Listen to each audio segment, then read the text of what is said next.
नमस्ते। सभी योग साधकों का स्वागत करता हूं योग दर्शन की व्याख्यान माला के इस कार्यक्रम में।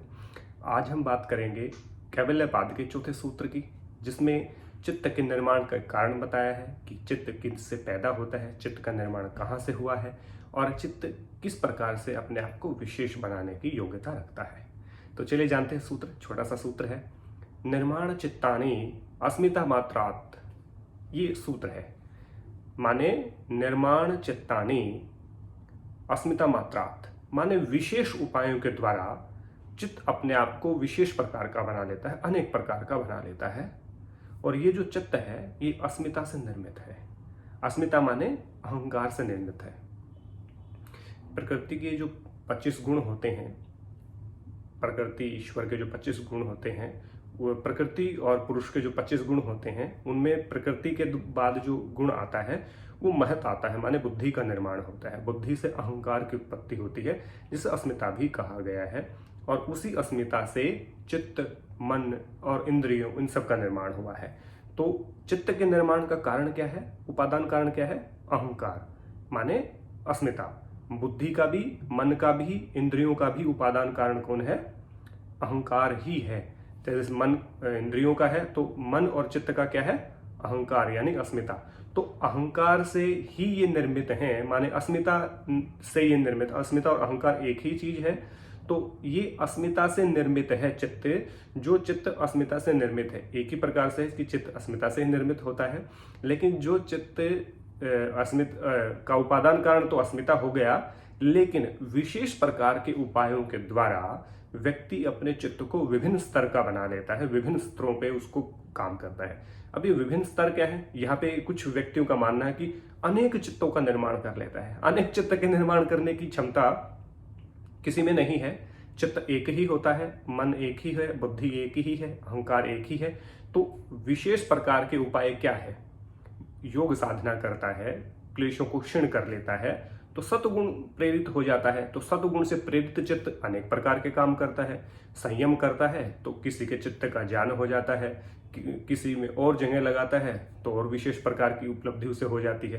किस प्रकार के दूसरे के शरीर का निर्माण है, कि दूसरे के शरीर में चित्त में क्या चल रहा है, आदि चीजों का पता लगता है। लेकिन यहाँ पे अनेक चित्त बनने की बात नहीं है, माने चित्त को ही विभिन्न स्तर का, विभिन्न क्वालिटी वाला बना लेते हैं, माने अनेक गुणों से परिपूर्ण हो जाता है चित्त। चित्त चूंकि विचारों का संग्रह केंद्र है, यहाँ पे अनेक प्रकार के चित्त नहीं हो सकते, अनेक प्रकार के संग्रह केंद्र नहीं हो सकते।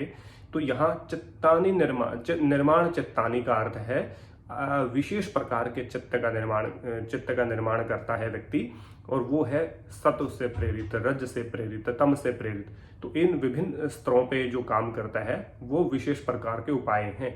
यानी कि चंचलता होती है, खाना जिसका बेकार है, माने रजोगुण जो से प्रेरित, जो दाह कारक जो है, तला भुना जो व्यक्ति खाता है उसका चित्त रजोगुण से प्रेरित होता है। बासी मांस, मीट, मदिरा और दुर्गंध युक्त या बासी भोजन जो करता है उसका चित्त तमोगुण से प्रेरित हो जाता है। और जो व्यक्ति सात्विक आहार, सुस्निग्ध, सुमधुर, मिताहार का पालन करता है उसका चित्त सत्वगुण से प्रेरित रहता है, माने उसके गुण में विशेष प्रकार की सामर्थ्यता उत्पन्न होती है, जिससे वो विभिन्न स्तर पे अपने आप को ले जाकर के कार्य कर सकता है। जिस प्रकार से चित्त की भूमियां हमने बताई, मूढ़, क्षिप्त, विक्षिप्त, एकाग्र और निरुद्ध, इस प्रकार से 5 प्रकार की भूमियों का भी वर्णन किया गया। वो भी चित्त के विभिन्न प्रकार के स्तर हैं, उन स्तरों पे काम किया जाता है। तो ये विशेष प्रकार के जो स्तर हैं वो व्यक्ति निर्माण कर लेता है अपने विशेष उपायों से, योग का पालन करके, अपने क्लेशों को दग्ध बीज करके, उनको क्लेश को क्षीण करके, अपने अच्छे आहार के कारण, अच्छे व्यवहार के कारण, अच्छे स्वाध्याय के कारण, अच्छे सानिध्य के कारण।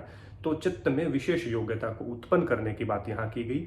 तो चित्त की विशेष उपयोगिता करने के लिए उसको विशेष प्रकार से योग्य बनाया जाता है। ऐसे कहा निर्माण चित्तानि, ऐसे विशेष प्रकार के चित्त का निर्माण एक योगी करता है जो सत्वगुण से प्रेरित होता है। और उसके बाद सत्व से वो विमुख होने के बाद वो निरुद्ध अवस्था में चला जाता है, जिसको अंतिम अवस्था कहा है, निरुद्ध अवस्था यानी कि समाधि की अवस्था कहा है। तो यहाँ विशेष रूप से बताया गया कि चित्त का निर्माण अहंकार यानी कि अस्मिता से हुआ है। तो ये विशेष रूप से ध्यान रखने योग्य बात है। तो इसी आशा और विश्वास के साथ कि आप स्वाध्याय सानिध्य कर रहे होंगे, अच्छा योग अभ्यास कर रहे होंगे। योग दर्शन के कैवल्यपाद के 5वें सूत्र को जल्द हाजिर होता हूँ। जो इस सूत्र को पढ़ना चाहते हैं वो नीचे लिंक में जाएं, डिस्क्रिप्शन में जाएं और इस लिंक पर जाकर के इस व्याख्यान को पढ़ सकते हैं, जो मैंने लिखा हुआ है, जो मेरी वेबसाइट पे है, जो मेरी बुक में भी है। तो जो साधक इसको पढ़ना चाहे तो नीचे डिस्क्रिप्शन में दिए गए लिंक पर जरूर जाएं और उसको पढ़ें और अपना ज्ञानवर्धन करें और मुझे अपने सुझाव से अवगत कराएं। तो इसी आशा और विश्वास के साथ जल्द मिलते हैं। आपका बहुत बहुत धन्यवाद। जय हिंद, जय भारत, नमस्ते।